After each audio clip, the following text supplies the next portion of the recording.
The Morrison family home sat like a monument to upper-middle-class aspirations in Portland's prestigious West Hills neighborhood. Through the large windows, the city lights twinkled below like scattered diamonds. But inside the dining room, the atmosphere carried the weight of an impending execution. The mahogany table stretched between us like a chasm, set with Patricia Morrison's finest china, the Wedgwood pattern she'd inherited from her mother and only brought out for holidays and occasions when appearances mattered most. Crystal stemware caught the light from the chandelier above, casting prismatic shadows across the cream-colored tablecloth. Everything was perfect, curated, designed to project an image of familial harmony and prosperity. I sat at the far end of this tableau, occupying a chair that might as well have been in another time zone for all the attention I received. My navy sweater and dark jeans were deliberately understated. I'd learned long ago that drawing attention to myself in this family only invited criticism. Better to blend into the background, to become invisible, to let the spotlight shine where it always did, on my younger sister Chloe. At 29, I had perfected the art of occupying space without claiming it. Richard Morrison, my father, commanded the head of the table with the natural authority of someone who had never been meaningfully challenged. At 58, he maintained the physique and bearing of the college athlete he'd once been, though his dark hair had gone silver at the temples in a way that somehow made him look more distinguished rather than older. His navy cashmere sweater and perfectly pressed khakis spoke of weekend golf games and country club memberships, of a life where image and status were carefully maintained currencies. Patricia Morrison, my mother, presided over the opposite end with the rigid perfection of someone whose entire identity was built on maintaining appearances. At 55, she was still striking, her blonde hair professionally colored to hide any hint of gray, her makeup applied with the precision of someone who understood that her value lay in presentation. The cream silk blouse and pearl earrings were her uniform, the costume of the perfect wife, perfect mother, perfect member of Portland's social elite. Chloe Morrison Bennett sat directly across from me, radiating the casual confidence of someone who had never questioned her place in the world. At 26, she was conventionally beautiful in the way that opened doors, highlighted hair that caught the light just so, a bright smile that had charmed teachers and employers alike, a figure maintained through expensive gym memberships and trendy wellness programs. Her designer dress probably cost more than my monthly rent, and she knew it. More importantly, she knew I knew it. Beside her sat Hunter Bennett, her husband of 2 years, whose entire personality could be summarized as aggressively mediocre but extremely confident about it. At 31, he worked in commercial real estate, a job that allowed him to feel important while contributing little of actual value. He wore his privilege like expensive cologne, too much, too obvious, suffocating to anyone forced to be in close proximity. The extended family filled out the remaining seats like a supporting cast in a play I'd never auditioned for. Aunt Margaret and Uncle Tom, both in their early 60s, had perfected the art of witnessing family dysfunction while maintaining plausible deniability. Cousin Brianna, 32, occasionally caught my eye with expressions that might have been sympathy but could just as easily have been pity. Cousin Michael, 28, remained absorbed in his phone, providing a running commentary on social media that no one requested. The conversation flowed around me like water around a stone, following familiar patterns that had been established over decades. They discussed the unusually warm November weather, Patricia's completed Christmas shopping, finished before Thanksgiving naturally, Chloe's recent promotion at the marketing firm where she'd landed through my father's connections, and Hunter's latest real estate triumph, which he described as though he'd personally revolutionized the industry. No one asked me anything. No one looked at me. I had become so accustomed to this invisibility that I no longer fought it. Instead, I'd learned to use it, to observe, to gather information, to understand the complex dynamics of power and favor that govern this family ecosystem. I pushed sweet potatoes around my plate in slow, mechanical circles, my mind elsewhere. These hands told their own story.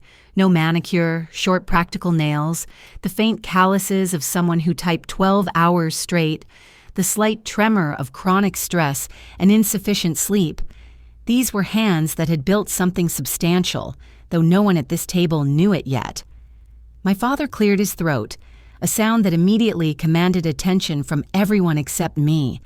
I'd heard that throat clearing my entire life, the prelude to pronouncements that were not to be questioned or challenged. "We thought it was time we had a talk about your future, Ella." His voice cut through the comfortable murmur of conversation like a scalpel through skin. The phrase "we thought" was particularly telling. The royal we, the collective decision from which I had been excluded, the verdict delivered without trial or defense. The entire table fell silent. Forks paused mid-bite, hovering in the air like actors frozen in a tableau. This was theater, I realized. They had been building toward this moment all evening, perhaps all week. The glances between my parents, the suppressed smirks from Chloe, the way conversations had stopped and started when I entered rooms. It all made sense now. Patricia leaned forward with a smile that never quite reached her eyes, the kind of expression that might appear warm in photographs but read as Arctic in person. She reached for something beside her chair and slid a cream-colored envelope across the polished mahogany with the practiced gesture of someone delivering a legal document. It landed next to my water glass with a soft, decisive thud. "We've been talking, your father and I," she began, her tone carrying that particular brand of condescension reserved for addressing children, employees, and disappointing relatives. "We think you need a fresh start. Somewhere else. Somewhere far from here where you can finally figure things out. Somewhere far from here." The words hung in the air like an indictment. At 29, I was supposed to have already figured things out. I was supposed to have a respectable career, a husband, perhaps children on the way.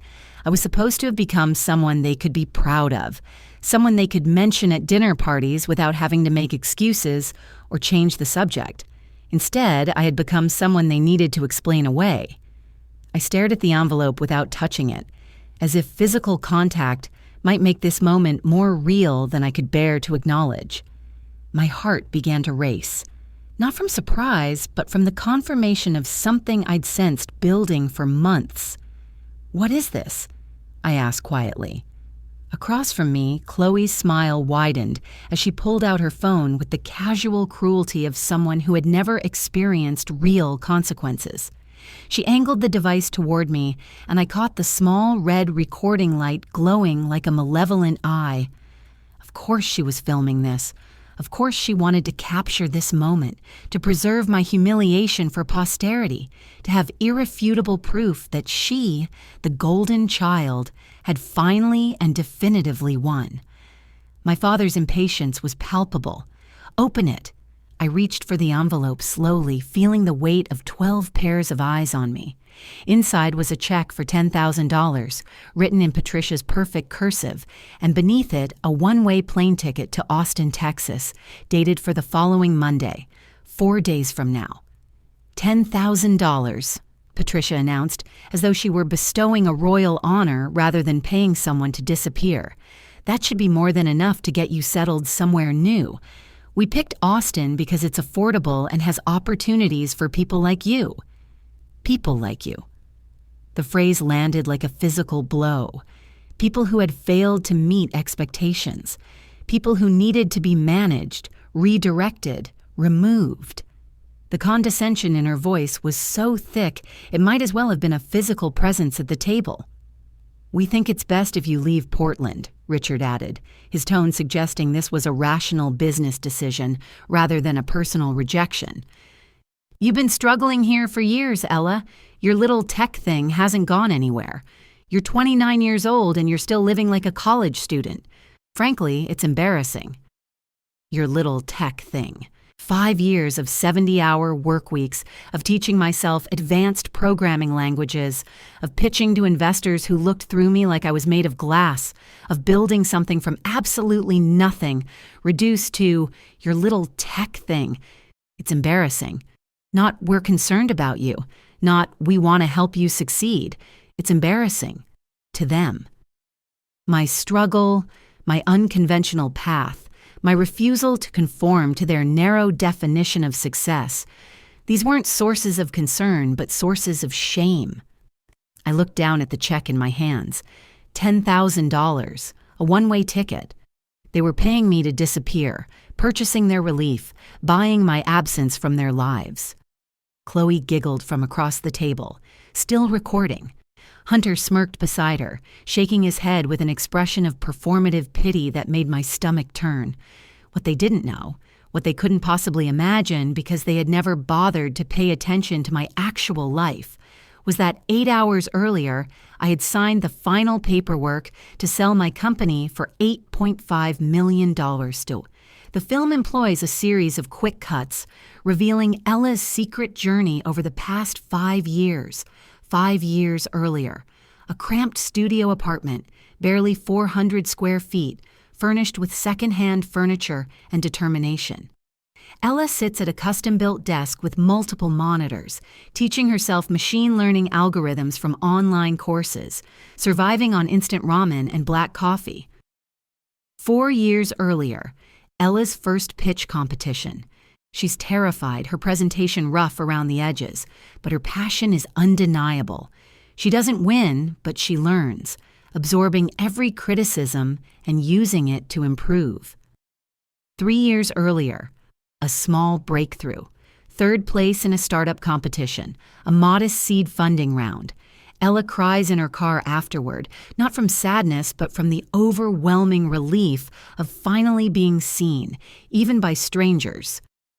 2 years earlier, her company, Solace Analytics, has grown to 5 employees. The software is gaining traction, helping small businesses make sense of their data in ways that larger companies have failed to address. 1 year earlier, major corporations are taking notice. Acquisition inquiries begin arriving. Ella turns them down, believing she can build something even bigger. 6 months earlier, 25 employees, $8 million in annual revenue, industry recognition. Ella has become a notable success story in the tech world. 3 months earlier, a serious acquisition offer, $7 million initially, negotiated up to $8.5 million. Ella consults with lawyers, advisors, her team. The consensus is unanimous. This is a life-changing opportunity. This morning, final paperwork signed. $8.5 million will transfer within 2 weeks. Ella drives to her parents' house, knowing what awaits her, ready to let them reveal exactly who they are. End flashback sequence. I forced a small, tight smile and folded the check carefully. "Thank you," I said softly. Relief washed over the table like a visible wave. Richard's shoulders relaxed. Patricia's tight smile softened to something approaching genuine warmth. Chloe lowered her phone slightly, looking almost disappointed that I hadn't provided the dramatic breakdown she was hoping to capture. "We knew you'd understand," Patricia said, reaching over to pat my hand with a gesture that might have looked maternal to an outside observer, but felt patronizing to me. "This is for the best, sweetheart. You'll see. Sometimes people just need a push to move on." A push to move on. As if I had been stagnant, stuck, unable to progress on my own. As if their intervention was kindness rather than cruelty. The reframing was masterful. They weren't rejecting me, but helping me, not pushing me away, but pushing me forward. I nodded, slipping the check and ticket back into the envelope with steady hands. My fingers trembled slightly, but not from sadness or shame. It was anger. Pure, crystalline anger that I had been containing for nearly 3 decades. They thought they were solving their problem. They had no idea they were about to lose the only person in this family who had actually built something meaningful.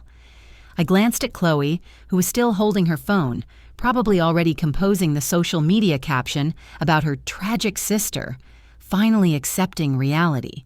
I met her eyes and gave her the faintest smirk, her brow furrowed in confusion. Why wasn't I crying? Why wasn't I arguing? Why wasn't I providing the scene she'd been anticipating? Good. Let her wonder. Dinner resumed, but the atmosphere had shifted. The family had accomplished their primary objective and could now relax, could enjoy their meal without the uncomfortable presence of the family disappointment casting a shadow over their celebration. Dessert appeared. Pumpkin pie with artfully piped whipped cream rosettes. Patricia brought out coffee in delicate china cups that had been wedding gifts 30 years earlier. The conversation turned to holiday plans, Christmas shopping strategies, New Year's Eve parties at the country club. Chloe described her upcoming vacation to Hawaii with Hunter, complete with photos of the resort they'd booked.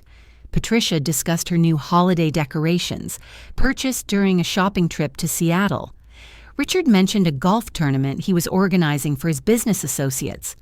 No one asked about my plans beyond the move to Austin. No one inquired about what I would do there, how I would support myself, what my goals might be. They had already written the narrative.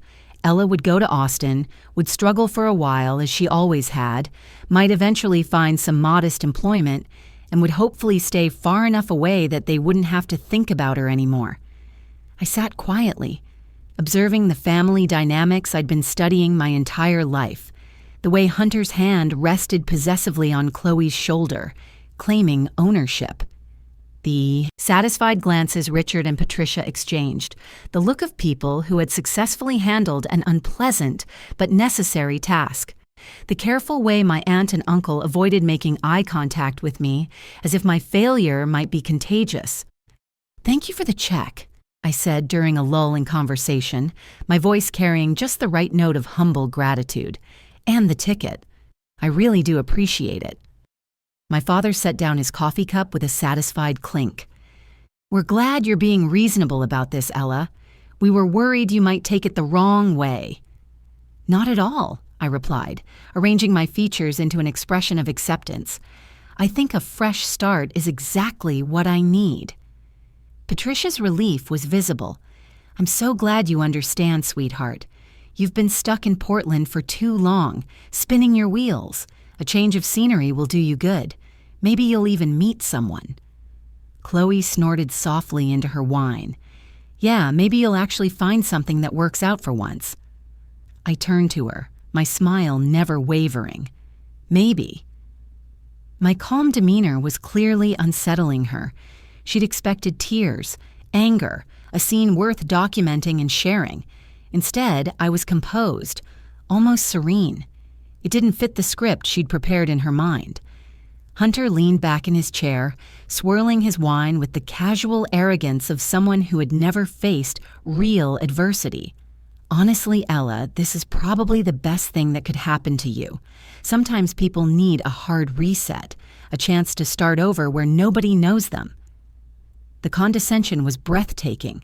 I wanted to throw my water glass at his perfectly groomed face, but instead I nodded thoughtfully. "You're absolutely right," I said sweetly. My aunt, who had remained largely silent throughout the evening, finally felt safe enough to contribute. "I think it's very generous of your parents to help you like this. Not every family would be so supportive." Supportive. The word tasted like poison, but I swallowed it down. "I'm very lucky," I said, my voice carefully flat. My uncle, emboldened by his wife's participation, added his own wisdom. "You know, Ella, sometimes the best thing that can happen to a person is hitting rock bottom. It forces you to reevaluate everything. Maybe this is your rock bottom, and you'll finally make something of yourself." Rock bottom. As if I hadn't already climbed mountains they couldn't even see the peaks of. After dessert, the family migrated to the living room for after-dinner drinks and more comfortable seating. I excused myself to use the restroom, but lingered in the hallway just out of sight, my back pressed against the wall. Their voices drifted from the living room with the careless volume of people who believed they were speaking privately. "I think that went better than expected." Richard's voice carried clearly. "Much better," Patricia agreed. "I was worried she'd make a scene, maybe refuse to go." Chloe's laugh was sharp and mean. "Please. She knows she doesn't have a choice. I mean, what's she going to do? Keep pretending her little tech thing is going somewhere? She's been at it for years and has nothing to show for it. Hunter's voice joined the chorus. Honestly, I think 10 grand is generous. She's been mooching off your goodwill for years, living in that awful apartment, never contributing anything to family events. I know, Patricia sighed, and I could picture her martyred expression. But we couldn't just cut her off completely. People would talk. At least this way we can say we tried to help her get a fresh start. Exactly, Richard said with satisfaction. And once she's gone, we won't have to deal with the embarrassment anymore. She's been a weight around our necks for too long. A weight around their necks. The words hit me like physical blows, each one confirming what I had always suspected but tried not to fully acknowledge. Patricia's voice dropped to a whisper, but I could still hear every word. $10,000 is more than she deserves, honestly. I just hope she doesn't come back when the money runs out. If she does, we'll ignore her calls. Richard chuckled darkly. Once she's in Austin, she's not our problem anymore. I can't wait to tell everyone she finally left, Chloe added, her voice bright with malicious satisfaction. It'll be such a relief not having to explain why my older sister is such a mess. People always ask about her at events, and I never know what to say.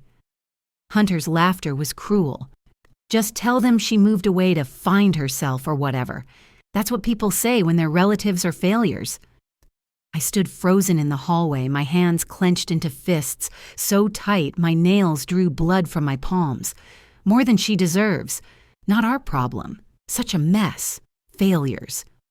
The words stacked up like evidence in a case I'd been building against them my entire life. I took a deep breath, forcing myself to stay calm.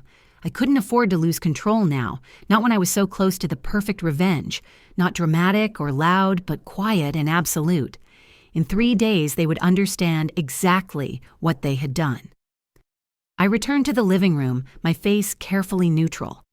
Patricia looked up with concern. Everything okay, sweetheart? Fine, I said simply. Just needed a moment. We stayed for another hour, making polite conversation that washed over me like meaningless background noise. Chloe showed everyone photos from her recent vacation to Maui, and my parents oohed and awed over every sunset and cocktail shot. Hunter regaled us with stories about his latest real estate conquests, speaking as though he were reshaping the industry single-handedly. I sat in the corner armchair, sipping cold coffee and counting down the minutes. I felt like a ghost, haunting my own family gathering, present but unseen, existing but unacknowledged. Around 9 o'clock, I stood and reached for my coat. The movement drew everyone's attention, as if they'd forgotten. I was still there. Heading out? Richard asked, his tone suggesting relief rather than disappointment. Yeah, I said. Long drive back to my apartment. Patricia rose and moved toward me with arms outstretched.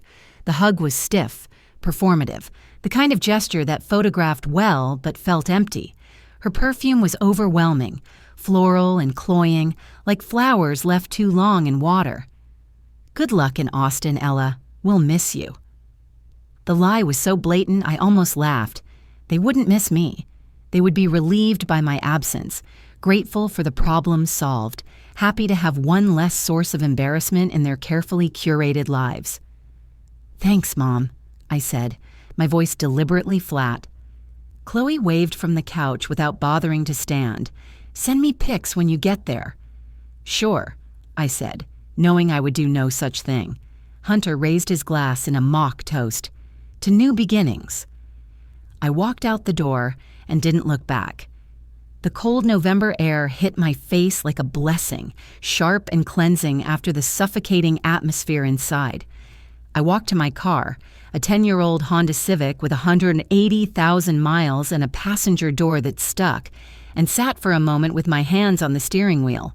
For the first time in hours, I allowed myself to feel everything I'd been suppressing. The anger, yes, but also something else, a profound sense of liberation. They had finally shown me exactly who they were, stripped away any remaining pretense of family, loyalty, or love. I pulled out my phone and opened my email, At the top of my inbox sat the confirmation from my attorney. Ella, it's official. Final signatures are complete, and funds will transfer within 10 to 14 business days. You did it. Congratulations on building something extraordinary. Jennifer. I stared at the screen, letting the reality sink in. $8.5 million. In 2 weeks, I would have more money than my parents could spend in a lifetime. I would have validation from people who actually understood what I'd built, recognition from an industry that valued innovation over appearances, and they had no idea. The drive back to my studio apartment took 20 minutes through Portland's quiet streets. I lived in a neighborhood my parents would never visit. Not dangerous, just unfashionable. Populated by artists and grad students and people like me who prioritized function over form. My apartment building was a converted warehouse from the 1940s, all exposed brick and industrial fixtures. The elevator was temperamental, the hallways smelled faintly of paint and ambition, and my fourth-floor unit was exactly 420 square feet of organized chaos. But it was mine. Every stick of secondhand furniture, every jury-rigged technological solution, every inch of space optimized for maximum productivity. This cramped studio had been the birthplace of Solace Analytics, the laboratory where I'd spent 5 years turning an idea into an empire. I sat at my desk, a door balanced on filing, cabinets surrounded by multiple monitors and enough cable management to power a small city, and opened my laptop one more time. The acquisition documents were still there, still real, still representing the validation I'd been seeking my entire life. Not from them, never from them again. From people who actually mattered. The weekend passed in a blur of purposeful activity. I had systems for everything, packing, logistics, financial planning, the same methodical approach I'd brought to building my company. Saturday morning, I called a moving company and arranged for my belongings to be shipped to Austin. I'd already scouted apartments there during a business trip months earlier, covering my tracks by referring to it as a conference. A spacious 2-bedroom with natural light and hardwood floors was waiting, lease signed with my own money from an earlier funding round. That afternoon, I met with Jennifer Chen at her downtown office. At 42, she was everything my mother pretended to be. Successful, respected, genuinely accomplished, rather than merely decorative. Her corner office overlooked the Willamette River, and her walls were covered with diplomas and awards that represented real achievements. "You should be incredibly proud of yourself," she said, reviewing the final wire transfer documents. "What you've built is remarkable. This kind of exit at your age is extraordinary." "Thank you," I said, and meant it. Jennifer's praise felt genuine in a way my family's hypothetical pride never could, because she actually understood what I'd accomplished. She knew the technical challenges, the market obstacles, the sheer determination required to bootstrap a successful company from nothing. "The final payment will clear on Tuesday," she continued. "Once that happens, you'll want to meet with a wealth management firm. I can recommend several who specialize in sudden wealth clients." Sudden wealth. The phrase sounded surreal. I'd been poor for so long that the concept of having $8.5 million felt abstract, like something that happened to other people in different circumstances. "I've already set up meetings in Austin," I said. "I'm moving there Monday." Jennifer raised an eyebrow.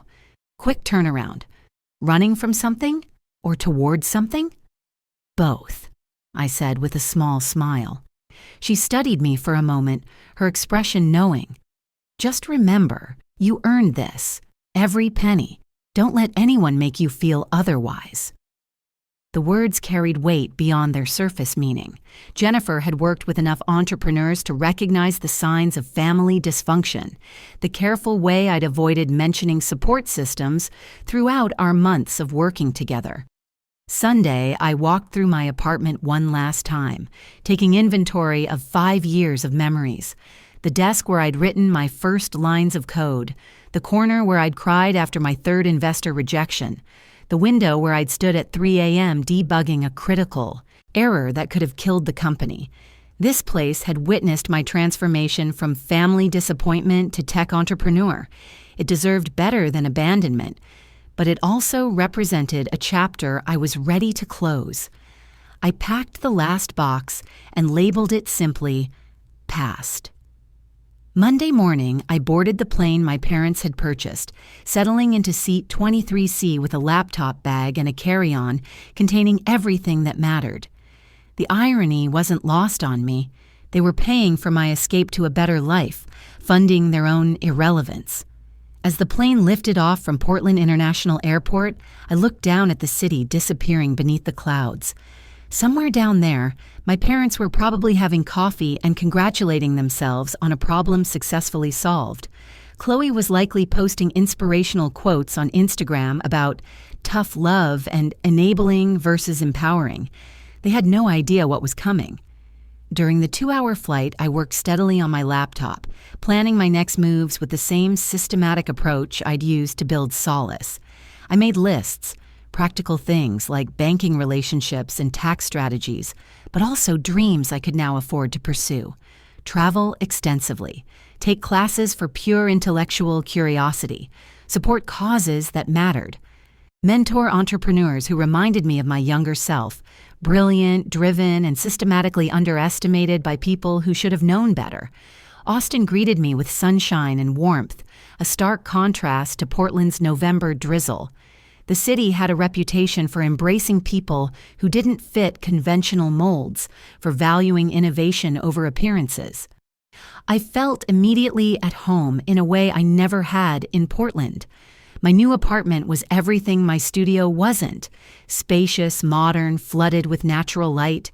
After years of making do with 420 square feet, having a bedroom and a home office felt almost decadent.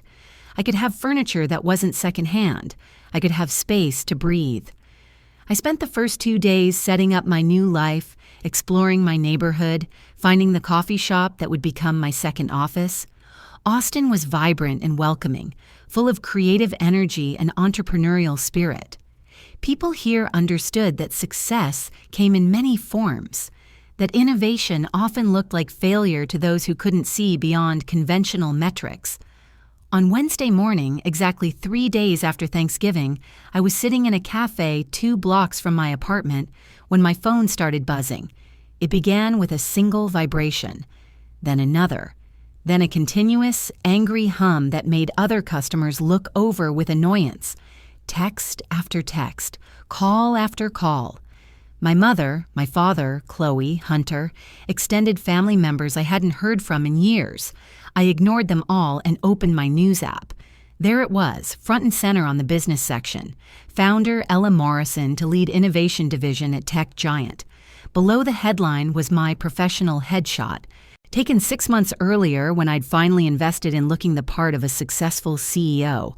Confident, composed, nothing like the cowering woman who'd sat at their Thanksgiving table accepting charity. I read the article slowly, savoring every word. It detailed the acquisition, praised my innovative approach to small business analytics, and quoted the acquiring company's CEO calling me one of the brightest emerging minds in the industry.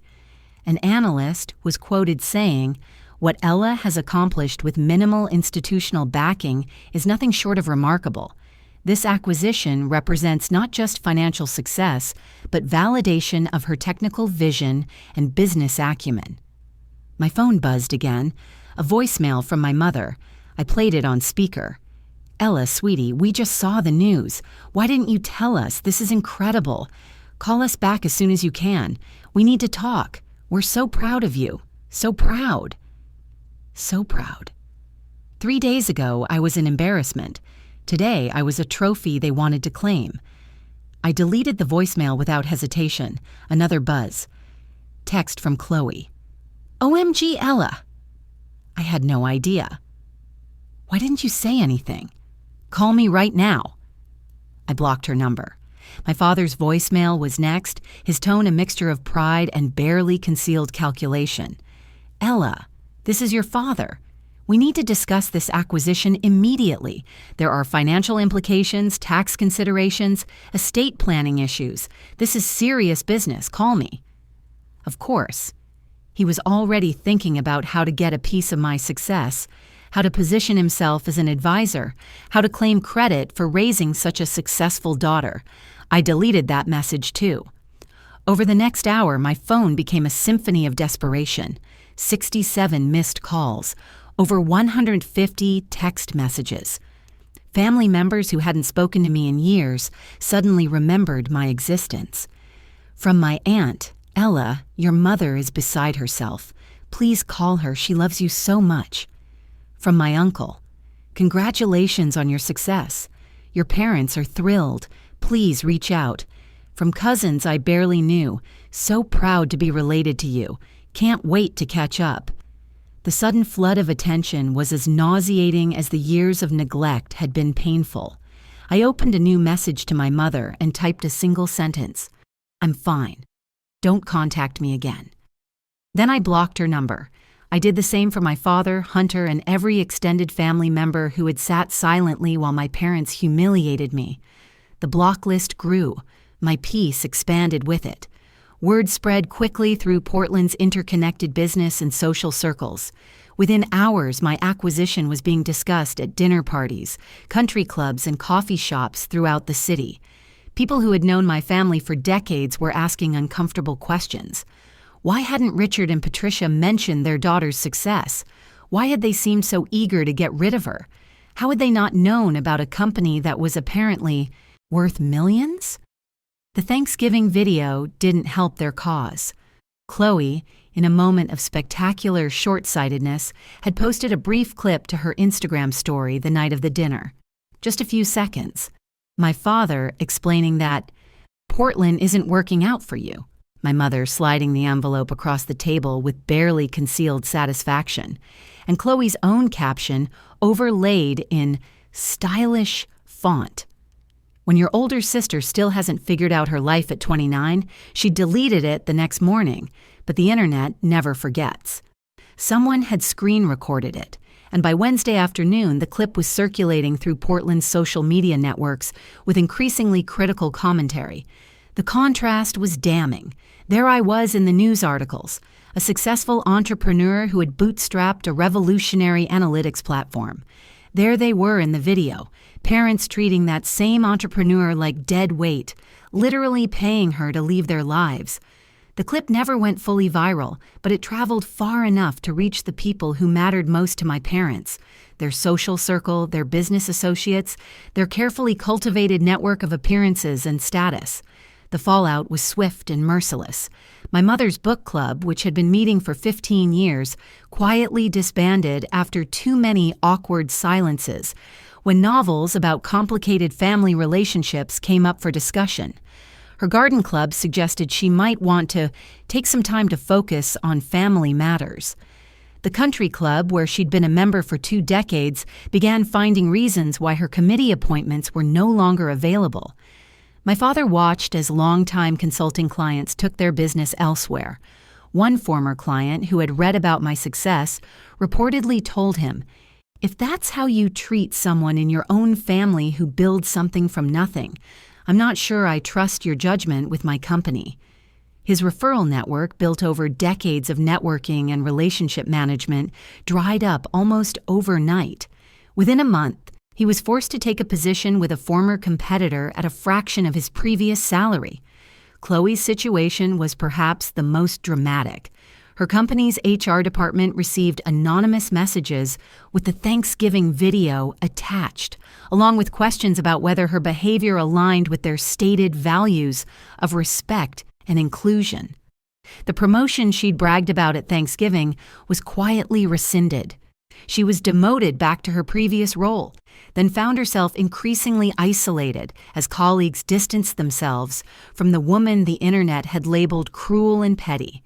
She quit before they could fire her, unable to handle the whispered conversations that stopped when she entered rooms. Hunter, ever the opportunist, filed for divorce within 6 weeks. He cited irreconcilable differences in the paperwork. but mutual acquaintances made it clear he didn't want to be associated with the family that had become Portland's cautionary tale about treating your children well. All three of them, my parents and Chloe, ended up living together in the house where they'd orchestrated my exile, trapped in a prison of their own making. I heard about all of this, not because I sought the information out, but because life has a way of threading news to you even when you've cut the cords. Former neighbors reached out with updates they thought I should know. High school acquaintances sent messages of support mixed with gossip about my family's social downfall. I didn't celebrate their suffering, but I didn't mourn it either. They had made choices, over and over, with eyes wide open. This was simply cause and effect, playing out on a timeline they hadn't anticipated. The invitation arrived on a Tuesday morning, delivered to my Austin apartment with the kind of formal presentation that suggested serious people taking me seriously. The Pacific Northwest Technology Summit cordially invites you to serve as our keynote speaker. 6 months earlier, I would have panicked at the thought of addressing 2,000 industry professionals. Public speaking had never been my strength. I'd chosen coding partly because it didn't require standing in front of crowds explaining myself. But this version of me, the one with $8.5 million in the bank and validation from people who actually understood innovation, said yes within an hour. I spent weeks preparing, building my presentation the same way I'd built my company, iteratively, methodically, with attention to every detail. This wasn't going to be a revenge story. I didn't need it to be. It would be about resilience, about designing your own metrics for success when the people around you refuse to see your progress. The morning of the keynote, Seattle's air was crisp and clear. I stood backstage at the Washington State Convention Center, listening to the distant murmur of the crowd filtering through the curtains. My heart pounded, but my hands were steady. The moderator introduced me with a warmth I still wasn't entirely comfortable receiving. She built, scaled, and sold an analytics platform that's changing how small businesses understand their own data. Please welcome Ella Morrison. The lights hit my eyes as I walked onto the stage. Applause rolled across the auditorium. 2,000 people clapping, many raising phones to capture the moment. I spotted rows of suits mixed with hoodies, everything in between, founders, engineers, investors, students. A sea of faces, most of them strangers, many expectant. For the first 15 minutes, I forgot to be nervous. I talked about the early days, working from my studio apartment, juggling freelance contracts to pay for server costs, teaching myself machine learning from YouTube videos and Stack Overflow threads. I shared a slide of my first interface mock-up. So ugly, the audience laughed in recognition. I walked them through technical challenges that had nearly killed the company, business decisions that had saved it, the iterative process of building something people actually wanted to use. Questions were scribbled on notepads. Heads nodded in understanding. Halfway through my presentation, during a brief pause while a graph loaded on the screen behind me, I glanced toward the back of the auditorium and saw them, my father and mother, sitting in the last row like students who'd arrived late to class. My father's arms were crossed defensively. My mother clutched her purse with white knuckles, her eyes wide and glassy in the dim light. For a heartbeat, the words scattered in my head. My lungs forgot their purpose.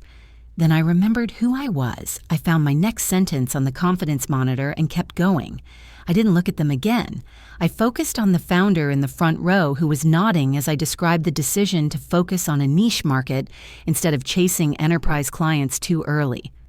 I answered a question from a young woman about balancing technical development with fundraising responsibilities. I saw recognition when I talked about imposter syndrome and the temptation to downplay your own achievements. When I finished, the applause was thunderous. People stood. The ovation built on itself until the entire auditorium was on their feet. I felt my throat close around an unexpected wave of emotion. Not about my parents lurking in the back, but about the girl who had given a valedictorian speech to parents who'd complained it was too long. I smiled, thanked the audience, and walked off stage to find a crowd of people waiting to talk. Organizers, other speakers, attendees who'd managed to slip past security for a chance to exchange cards and discuss collaborations. 20 minutes later, as I finally made my way toward the exit, they intercepted me in a side corridor. "Ella, wait!" My father stepped forward, his hand outstretched as if he had some right to stop me. "We need to talk." I stopped, more from surprise than compliance. Up close, they looked smaller somehow. My father's usual commanding presence had diminished. My mother's perfect facade showed cracks, red-rimmed eyes, slightly smudged mascara, the tremor of someone holding themselves together through sheer will. "Please, sweetheart," my mother said, her voice raw around the edges. "Just give us 5 minutes. That's all we're asking." I looked at them both, really looked at them for the first time in years. At the father who had called my work embarrassing, at the mother who had said $10,000 was more than I deserved, at the people who had built their identity around Chloe's curated achievements while treating my actual success as a problem to be solved. "I don't have anything to say to you," I said quietly. My father's jaw clenched, his composure cracking. "You can't just cut us out of your life like this. We're your parents. We raised you. We sacrificed for you. We gave you a home, food, education." A laugh escaped before I could stop it, bitter and sharp. "You sacrificed for me. You paid for nothing. You supported nothing. You believed in nothing I did." My mother reached out with a trembling hand. "We made mistakes, Ella. We see that now, but we love you. We've always loved you. Please, you have to believe that." Images flashed through my mind like slides in a projector. Empty chairs at my science fair, my mother's sigh during my graduation speech, my father's dismissive shrug at my scholarship letter, the envelope sliding across the Thanksgiving table, the words "wait around our necks," whispered in their living room. "You didn't love me at Thanksgiving," I said, my voice steady despite the emotion churning inside me. "You told everyone I was an embarrassment, a burden. You said $10,000 was more than I deserved. You paid me to disappear." My mother's face went pale. She hadn't realized I'd overheard their private conversation. "That's not what we meant," she began. "It's exactly what you meant," I cut her off. "I heard every word. You wanted me gone. Not our problem anymore, remember? She's been a weight around our necks for too long." My father's face flushed red, his voice rising. "You're being completely unreasonable. We were frustrated, yes, but we didn't mean—" "You meant it enough to buy a ticket and write a check," I replied. "You turned my existence into a financial transaction. I just accepted the terms." My mother's eyes filled with tears. "We were trying to help you find your way. We didn't know you were so close to being someone worth claiming?" I asked. The question hung between us, ugly and honest. She covered her mouth with her hand, unable to deny it. "It's not like that," she whispered. "It's exactly like that," I said. "You don't get to be proud now. Pride is earned through support and belief. You gave me neither." I took a step back, putting physical distance between us. "I don't owe you forgiveness. I don't owe you a relationship. You made your choice 3 weeks ago. I'm honoring it." "Ella, please," my mother said again, reaching for me with desperate fingers. I turned and walked away. Their voices, my mother's broken sob, my father's angry mutter, faded behind me like bad audio in a recording I'd finally turned off. My house in Austin was everything my studio apartment wasn't. Spacious, bright, designed for living rather than mere survival. I'd bought it outright with acquisition money, a 3-bedroom craftsman in a neighborhood full of artists and entrepreneurs, and people who understood that success came in many forms. The home office was my favorite room, with floor-to-ceiling windows that let in floods of Texas sunlight and a view of the garden where I'd started growing vegetables for the first time in my life. Scout, the golden retriever I'd adopted 3 months after moving, slept peacefully at my feet while I worked on my next venture. My new company was already taking shape. a platform connecting underrepresented entrepreneurs with mentors, resources, and funding opportunities. Not charity, but sustainable ecosystem building, the kind of support I'd craved in my own early years. I'd received hundreds of emails from my blog readers, entrepreneurs who saw themselves in my story. I've been trying to earn my father's approval for 40 years. Reading about your journey made me realize I never will, and that's okay. I'm enough on my own. My parents called my startup a phase. Your story gave me permission to stop seeking their validation and start building anyway. I thought I was the only one whose family literally paid them to leave. Thank you for showing me I'm not alone. Transforming my pain into a resource for others felt like the highest possible use of everything I'd endured. My parents reached out occasionally. Birthdays, holidays, anniversaries of things they'd read about online. Cards arrived in tasteful envelopes with short, careful messages. Thinking of you. Hope you're well.